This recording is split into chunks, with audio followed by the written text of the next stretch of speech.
नमस्कार दोस्तों, क्या हाल है आप सबका। आज हम बात करने वाले हैं भारत की इंग्लैंड के खिलाफ दूसरे टेस्ट मैच में शानदार जीत की। अगर आप भी इस जीत से खुश हैं तो वीडियो को जरूर लाइक कर देना, ठीक है। आज के वीडियो का लाइक टारगेट हमने रखा है सिर्फ 400 लाइक्स का, तो लाइक करना बिल्कुल मत भूलना। जी हाँ दोस्तों, आपने सही सुना। शुभमन गिल ने दूसरी पारी में 161 रनों की तूफानी पारी खेली और इसके बाद मोहम्मद सिराज ने मैदान पर ऐसा चमत्कार कर दिखाया कि आप बिना हाईलाइट वीडियो देखे कहीं भी मत जाना। भारत की टीम इसी बलबूते पर जीत हासिल की। लेकिन रुकिए, इससे पहले एक बड़ा सवाल। आपको क्या लगता है शुभमन गिल और रोहित शर्मा में से कौन महान कप्तान है? अपनी राय कमेंट में जरूर बताइए, हम इंतजार करेंगे। चलो अब ज्यादा समय न लेते हुए यह वीडियो शुरू करते हैं। दोस्तों, अब यह कहना बिल्कुल भी गलत नहीं होगा कि भारत और इंग्लैंड के बीच बर्मिंघम का दूसरा टेस्ट मैच अब धीरे धीरे भारत की मुट्ठी में बंद होता चला जा रहा है। वो मैच जो कभी किसी अनिश्चित पहेली की तरह लग रहा था, अब साफ साफ एक चित्र बन चुका है जिसमें भारत की जीत की झलक साफ दिखाई दे रही है। मुकाबले की शुरुआत हुई थी पहले दिन जब कप्तान बेन स्टोक्स ने टॉस जीतकर एक बहादुर लेकिन उतना ही खतरनाक फैसला लिया। भारत को बल्लेबाजी का न्योता दे दिया। शायद स्टोक्स को लगा था कि पहले घंटे में इंग्लैंड के गेंदबाज स्विंग और सीम से कहर बरपा देंगे, लेकिन उन्हें शायद अंदाजा नहीं था कि भारतीय कप्तान शुभमन गिल के पास एक तूफानी इरादा है। गिल ने 269 रन की ऐसी विस्फोटक पारी खेल दी जिसने इंग्लैंड की पूरी रणनीति को तहस नहस कर डाला। भारत ने पहली पारी में कुल 587 रन ठोक डाले, एक ऐसा स्कोर जिसने मैदान के माहौल को ही भारत के रंग में रंग दिया। अब जब इंग्लैंड बल्लेबाजी करने उतरी तो एक तूफान जैसे भारत के गेंदबाजों ने खड़ा कर दिया। शुरुआती 5 विकेट महज 84 रन पर ही गिर चुके थे। भारत की पकड़ उस समय इतनी मजबूत लग रही थी कि लग रहा था इंग्लैंड की टीम 250 तक भी नहीं पहुंच पाई। लेकिन तभी मैदान पर आए हैरी ब्रुक और जमी स्मिथ। दोनों ने मिलकर ऐसी ऐतिहासिक साझेदारी रच दी जिसने एक पल के लिए भारत की बढ़त पर भी सवाल खड़ा कर दिया। दोनों ने मिलकर 303 रन जोड़े और इंग्लैंड को 407 रन तक पहुंचा दिया। इस साझेदारी ने भले ही स्कोर बोर्ड पर इंग्लैंड को सम्मान दिया हो, लेकिन भारत की बढ़त अब भी 180 रन की मजबूत चट्टान जैसी थी। भारत ने फिर से मोर्चा संभाला और अब दूसरी पारी में इंग्लैंड पर दबाव डालने का वक्त था। लक्ष्य था स्कोर को 300 रन के पार ले जाकर इंग्लैंड को ऐसा लक्ष्य देना जहां सिर्फ बल्लेबाजी नहीं, हिम्मत भी जवाब दे जाए। तीसरे दिन के अंतिम सत्र में यशस्वी जायसवाल और केएल राहुल पिच पर उतरे। दोनों की चाल में संयम था लेकिन आंखों में मंजिल की चमक। लेकिन यशस्वी जायसवाल इस बार लंबे वक्त तक नहीं टिक पाए। जोश टंग की एक शानदार इन स्विंग गेंद ने उन्हें चौंका दिया और अंपायर की उंगली उड़ चुकी थी। जायसवाल 28 रन पर एलबीडब्ल्यू आउट हो गए। भारत को पहला झटका मिल चुका था, लेकिन इसके बाद के एल राहुल और करुण नायर ने समझदारी से पारी को संभाला। दोनों ने धीरे धीरे रन जोड़ने शुरू किए। टीम इंडिया ने तीसरे दिन का खेल खत्म होने तक एक विकेट पर 64 रन बना लिए थे। के एल राहुल 28 रन पर नाबाद थे और करुण नायर 7 रन बनाकर उनका साथ निभा रहे थे। अब सुबह का सूरज चौथे दिन की शुरुआत के साथ मैदान पर निकला और भारत को उम्मीद थी कि यह दिन उनके लिए और मजबूती लेकर आएगा। लेकिन जैसे ही गेंदबाज ब्राइडन कार्स ने नई गेंद थामी, भारत की उम्मीदों को एक बार फिर से झटका लगा। करुण नायर, जो अब तक 47 गेंदों में 26 रन बनाकर जमने की कोशिश कर रहे थे, एक शॉर्ट लेंथ गेंद पर कट मारने के चक्कर में जेमी स्मिथ के हाथों विकेट गंवा बैठे। गेंद बल्ले का किनारा लेती हुई सीधे विकेट कीपर के दस्तानों में समा गई और भारत को दूसरा बड़ा झटका लग चुका था। अब दोस्तों, एक और स्कोर बोर्ड पर रन धीरे धीरे बढ़ रहे थे तो दूसरी ओर विकेटों की चुपचाप होती गिरावट दर्शकों के दिलों में बेचैनी बढ़ा रही थी। यह मैच अब वहां पहुंच चुका था जहां हर गेंद कहानी बन सकती थी और हर गलती नतीजा। फिर दोस्तों, मैदान की उस गूंज के बीच जब हर किसी को उम्मीद थी कि कोई मसीहा टीम इंडिया को इस मुश्किल से बाहर निकालेगा, कप्तान शुभमन गिल खुद मैदान पर उतरते हैं। उनका चेहरा शांत था लेकिन आंखों में चिंगारी साफ दिखाई दे रही थी। सामने इंग्लैंड के गेंदबाज अपनी पूरी ताकत झोंक रहे थे और भारत की पारी अब डगमगाने लगी थी। के एल राहुल, जो अब तक टीम को संभालने की जिम्मेदारी बखूबी निभा रहे थे, उन्होंने अर्धशतक झड़कर राहत तो दी थी, लेकिन संकट अभी टला नहीं था। शुभमन गिल और के एल राहुल के बीच साझेदारी शुरू ही हुई थी कि अचानक फिर से वह घातक मंजर लौट आया जिससे भारत की पहली पारी में टीम गुजरी थी। के एल राहुल, जो 55 रन बनाकर अच्छे टच में दिख रहे थे, अचानक जोश टंग की एक ऐसी गेंद पर चकमा खा गए जो सीएम पर हल्की मूवमेंट के साथ अंदर आई। राहुल ने बचाव करने की कोशिश की लेकिन गेंद पैड पर जा लगी और अंपायर की उंगली हवा में उठ चुकी थी। पूरा स्टेडियम एक बार फिर सन्नाटे में डूब गया। राहुल आउट हुए और स्कोर था सिर्फ 126 रन पर 3 बड़े विकेट खो चुके थे।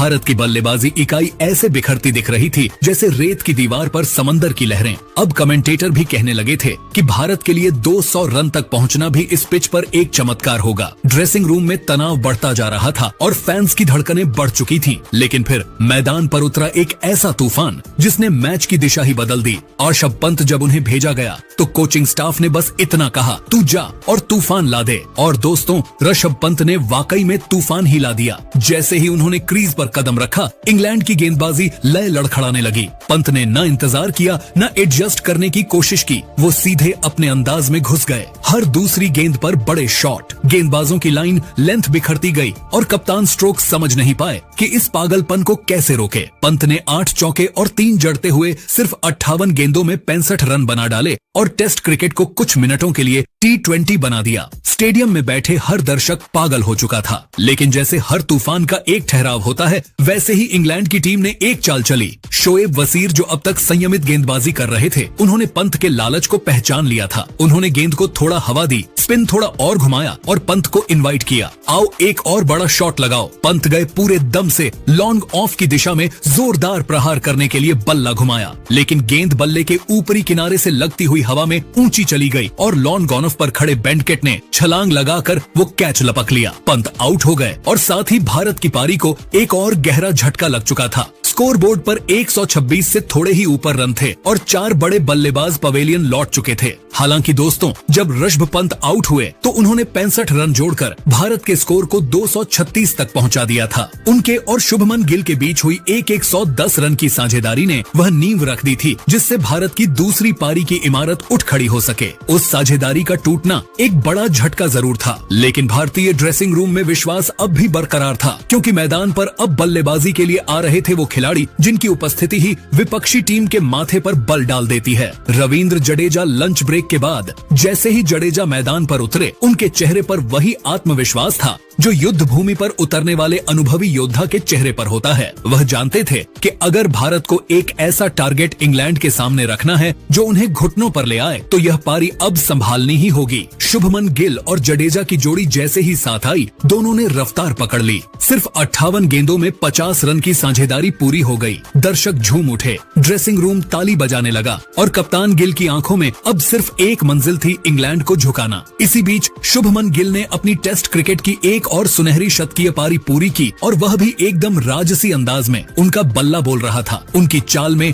आत्मविश्वास की गरज थी। गिल ने जैसे ही 100 रन पूरे किए, ड्रेसिंग रूम में जश्न का माहौल छा गया। लेकिन दोस्तों, शुभमन यहीं नहीं रुके। उन्होंने अजीब सी खामोशी के बीच रन बनाते बनाते 100 से 50 पार कर लिए। अब वह इंग्लैंड के गेंदबाजों को ऐसे तोड़ रहे थे जैसे कोई मूर्तिकार धीरे धीरे एक चट्टान को कलाकृति में बदलता है। रविंद्र जडेजा भी पीछे नहीं हटे, वह भी अपनी धुन में थे, एकदम संयमित लेकिन घातक। दोनों ने मिलकर महज 208 गेंदों में 175 रन की साझेदारी कर डाली। उस वक्त लग रहा था कि यह भारत की सबसे बेहतरीन टेस्ट पारियों में से एक बन जाएगी। लेकिन फिर वही क्रिकेट का सस्पेंस। 81 ओवर 5वीं गेंद और गेंदबाज शोएब वसीर, उन्होंने शुभमन गिल को एक ऐसी गेंद डाली जो हल्के से अंदर आई और बल्ले का किनारा लेते हुए स्टंप्स को उड़ा गई। गिल की पारी वहीं समाप्त हो गई 161 रन पर। लेकिन इस पारी में 13 चौके और 8 मारकर शुभमन गिल ने इतिहास की किताबों में अपना नाम हमेशा के लिए दर्ज करवा दिया। गिल के आउट होते ही अगली चुनौती थी नए बल्लेबाज नीतीश कुमार रेड्डी के सामने। लेकिन वो इस चुनौती को संभाल नहीं पाए। जो रूट ने उन्हें महज 1 रन पर ही चलता कर दिया। एक पल के लिए लगा कि इंग्लैंड वापसी कर सकता है, लेकिन फिर आए वॉशिंगटन सुंदर और उन्होंने जडेजा के साथ मोर्चा संभाल लिया। दोनों ने धीरे धीरे रन जोड़े, एक एक गेंद पर भरोसे के साथ। रविंद्र जडेजा ने एक और नाबाद अर्धशतक जमाया और 69 रन बनाकर अंत तक डटे रहे। वहीं सुंदर ने 12 रन का संयमित योगदान दिया। भारत का स्कोर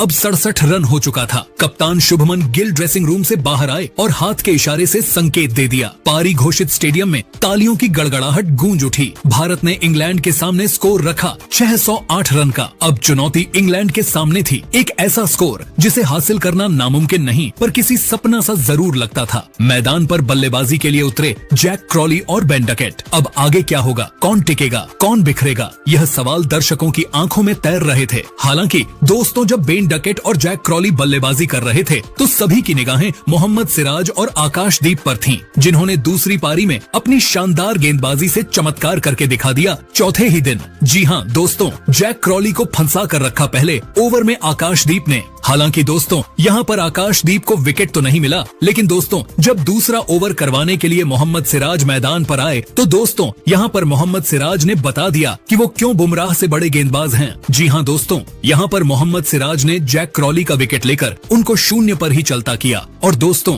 यहाँ पर इंग्लैंड की टीम 11 रन के स्कोर पर ही अपना पहला बड़ा विकेट खो चुकी थी, वो भी तब जब उनको जीतने के लिए 608 रन चाहिए थे। अब यहाँ ओलीपॉप मैदान पर उतरे, जहाँ दोस्तों ओलीपॉप और बन डकेट के बीच साझेदारी आगे बढ़ पाती उससे पहले ही आकाशदीप ने बन डकेट को अपने जाल में लगभग फंसा लिया। और दोस्तों इस मैच में भारत का ऐसा कमबैक होता देख हर कोई हैरान था, क्योंकि अब लगने लगा कि टीम इंडिया इस मुकाबले को 400-500 रन से जीतेगी। बाकी दोस्तों अब आप सभी को क्या लगता है, 5वें दिन भारत की टीम कितने ओवर तक इस मैच को जीत जाएगी? अपनी कीमती राय हमें कमेंट करके जरूर बताइएगा। उम्मीद है आपको दिखाई हुई जानकारी पसंद आई होगी। वीडियो अच्छा लगा हो तो वीडियो को लाइक करना, चैनल पर पहली बार आए हो तो चैनल को सब्सक्राइब करना। जय हिंद।